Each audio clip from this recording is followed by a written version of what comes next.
Jadi di UTBK ini ada 80 soal NTPS. Nah, Bahasa Indonesia ini ada sekitar 46 soal, jadi paling banyak di situ. Nah, jadi di subtesnya ada 4. Yang pertama ada penerapan umum, kedua pemahaman bacaan dan menulis, ada juga pengetahuan dan pemahaman umum, dan terakhir juga pengetahuan kuantitatif. Untuk pengetahuan kuantitatif bukan ranahnya kakak, karena ini kan hitung-hitungan logika matematika ya, jadi kakak nggak ngejelasin yang ini. Kita hanya bahas ketiga subtes yang pertama ya. Nah, pertama untuk di pengenalan umum, kakak jelaskan dulu. Di sini itu kalau kamu lihat ada teksnya dan ada grafik ya, grafik atau tabel. Jadi di sini yang dibutuhkan adalah nalar gitu.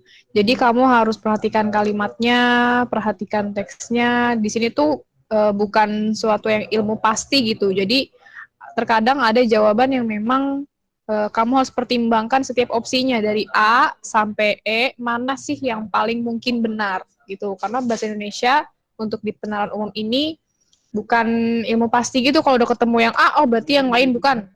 Gak usah dicek, tidak gitu.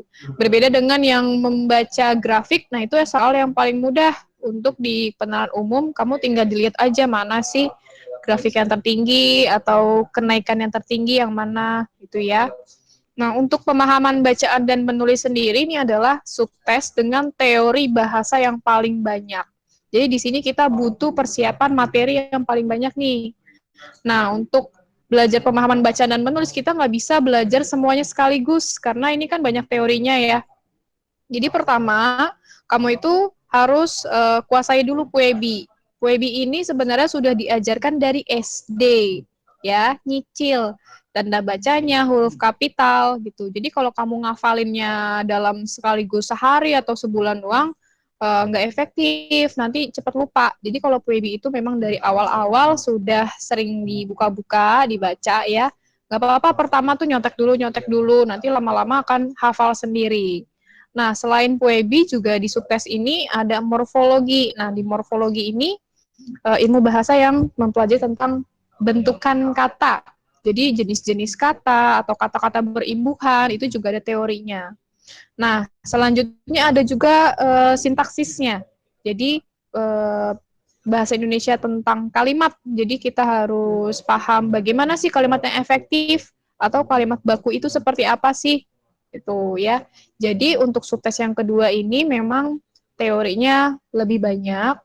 Nah, di sini kan karena kemampuan bacaan dan menulis, terutama di sini menulis ya. Kalau kamu hobinya nulis atau suka baca-baca artikel, baca novel, kurang lebih pasti sudah menguasai materinya sedikit-sedikit. Itu. Jadi tinggal diingat-ingatkan kembali.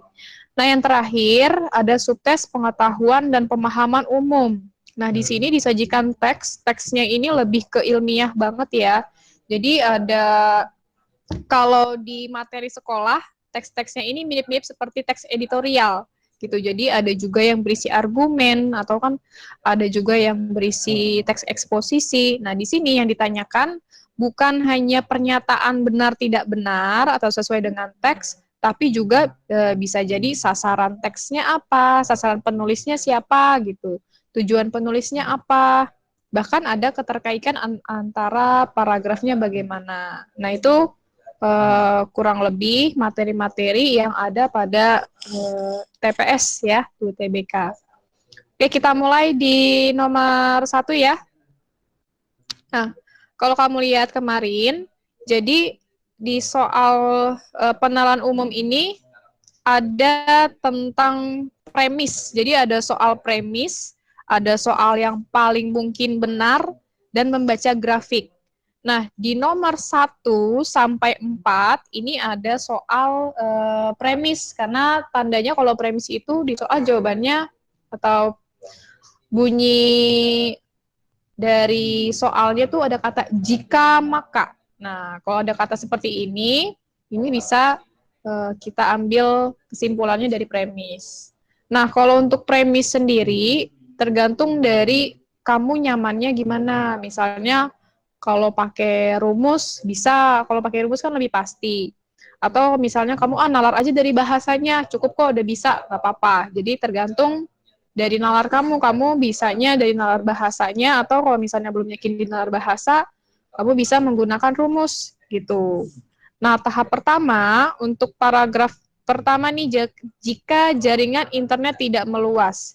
Jadi, kamu cari dulu kalimat yang sama dengan soal. Jadi di soal kan ada kata jika jaringan internet tidak meluas. Nah, kita cari pernyataan pada soal ini yang ada di dalam teks. Itu tidak harus sama persis, yang penting pernyataannya ada gitu. Nah, di sini kan sudah ketemu ya, ada di kalimat kedua. Di sini dikatakan keberadaan mereka meningkat seiring penetrasi dan jangkauan internet yang semakin luas. Kak, ini kan jangkauan internet, bukan jaringan internet, sama aja. Jadi kita cari yang memang terdapat pernyataan seperti itu, tapi tidak perlu harus sama banget. Nah, ini kan udah ketemu kalimatnya. Kalau misalkan kamu mau pakai nalar, kamu tinggal pahami di sini keberadaan mereka. Mereka itu siapa sih? Pengguna internet. Ya, jadi di sini keberadaan pengguna internet ini meningkat seiring jangkauan internet yang semakin luas. Maka keberadaan mereka ini meningkat karena jangkauan internetnya semakin luas. Nah, dari situ kita sudah bisa menyimpulkan tuh, kalau jaringan internet tidak meluas bagaimana? Gitu. Jadi kalau misalnya di situ masih bingung antara milih opsinya mana yang paling tepat, karena kan kalau soal pengetahuan umum biasanya opsinya mirip-mirip ya, hampir sama. Nah, kita ubah menjadi premis. Misalnya nih, premis 1. Jadi kalau premis 1 kita ambil dari yang ada di teks. Nah, di teks kan tulisannya keberadaan mereka meningkat seiring penetrasi dan jangkauan internet yang semakin luas. Kita ubah menjadi kalimat premis, karena premis itu jika maka gitu ya. Jika maka, sama seperti analoginya biar gampang tuh, jika hari mendung maka hari hujan. Nah, kayak gitu. Nah, di sini mereka tadi kan yang disebutkan adalah pengguna internet. Jadi bisa dikatakan, jika pengguna internetnya meningkat, maka jangkauan internet atau jaringan internetnya semakin luas, gitu ya. Kenapa jaringan internetnya semakin luas? Karena pengguna internetnya pun meningkat, gitu. Nah, kita bisa jadikan premis. Nah, kalau sudah ketemu premis satunya, kita lihat premis 2. Premis 2-nya itu bisa diambil dari soal, ya. Di soal dikatakan jika jaringan internet tidak meluas. Nah, di sini. Nah, kamu pernah belajar ini nggak? Jika P maka Ki gitu-gitu nggak di sekolah? Halo?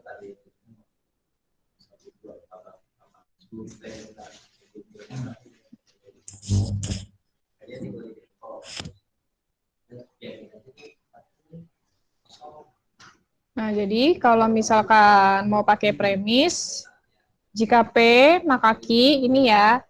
Nah, P-nya itu adalah pernyataan yang pertama. Gitu. Nah, kita pakai rumus silogisme. Nah, jika P-nya itu apa? P-nya adalah pengguna internet meningkat, itu P. Maka Ki, nah tanda panah ini, panahnya ini maka ya, jika P, maka Ki. P-nya adalah pengguna internet meningkat. Maka Ki-nya ini adalah jaringan internet meluas. Nah, kalau kita lihat premis 2, pernyataannya mirip dengan P atau Ki. Nah, kalau kita lihat di sini, jaringan internet tidak meluas, ini pernyataannya sama dengan yang Ki. Tapi bedanya, kalau di premis 1, tidak menggunakan kata tidak. Sedangkan kalau di premis 2 ada kata tidaknya ya. Nah, tidak ini bermakna negasi atau ingkarannya. Jadi jika P, maka Ki. Nah, premis 2-nya adalah ingkaran dari si Ki, ingkaran Ki. Tinggal kita rumuskan. Nah, hasilnya adalah ingkaran P. P-nya sendiri apa tadi? Pengguna internet meningkat. Kalau ingkarannya berarti apa? Jika pengguna internet tidak meningkat gitu. Jadi jawabannya yang D. Itu ya. Jadi kalau misalkan kamu mau jawaban lebih pasti, bisa pakai rumus. Tapi kalau misalnya sudah ketemu premis 1, premis 2-nya udah bisa nih nalar, tinggal dinalar aja dan udah ketemu jawabannya yang yakin, boleh gitu. Jadi untuk rumus yang ini supaya memastikan jawabannya itu lebih meyakinkan betul atau tidaknya. Itu ya. Nah, lanjut nomor 2.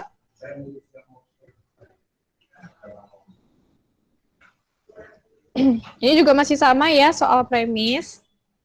Soalnya, jadi kalau kamu ketemu soal bahasa Indonesia itu jangan baca teksnya dulu, tapi baca soalnya dulu. Nah, di soal berdasarkan paragraf 1. Berarti kamu fokusnya di paragraf 1, paragraf yang lain cuekin aja. Tuh. Di sini dikatakan, jika bukan pengguna media sosial. Nah, cari deh pengguna media sosial. Bacanya baca scan aja. Baca scan itu baca sekilas, kamu temukan kata pengguna media sosial. Gitu ya. Nah, kalau udah ketemu, nah ada di mana nih? Nah, kalimatnya udah ada ketemu di sini kan? Kita baca kalimatnya. Oleh karena itu, bukan suatu yang mengagetkan jika sebagian besar dari pengguna internet tersebut juga merupakan pengguna media sosial. Nah, udah ketemu nih kalimat yang mungkin akan kita jadikan premis gitu. Nah, tadi kan ada rumus yang jika maka, jika P maka Q. Karena di sini ada kata sebagian, maka kita pakai rumusnya yang semua sebagian gitu. Kalau ketemu kalimat yang menggunakan semua sebagian, kamu pakainya himpunan aja, yang pakai lingkaran. Itu ya, di pelajaran matematika ada nih. Kakak nggak jago-jago banget sih matematika, tapi dasar-dasarnya bisalah. Nah, jadi kalau kita sudah ketemu kalimatnya, di sini ya, di sini dikatakan sebagian besar dari pengguna internet adalah pengguna media sosial. Nah, kalau bukan pengguna media sosial, maka apa? Nah, dari sini pun kalau nalar sudah bisa jawab ya, masih mudah. Tapi kalau misalnya kamu belum yakin, boleh pakai rumus ya. Nah, di sini kalau kita sudah menemukan premisnya, kamu bisa pakai rumus lingkaran seperti ini. Gitu.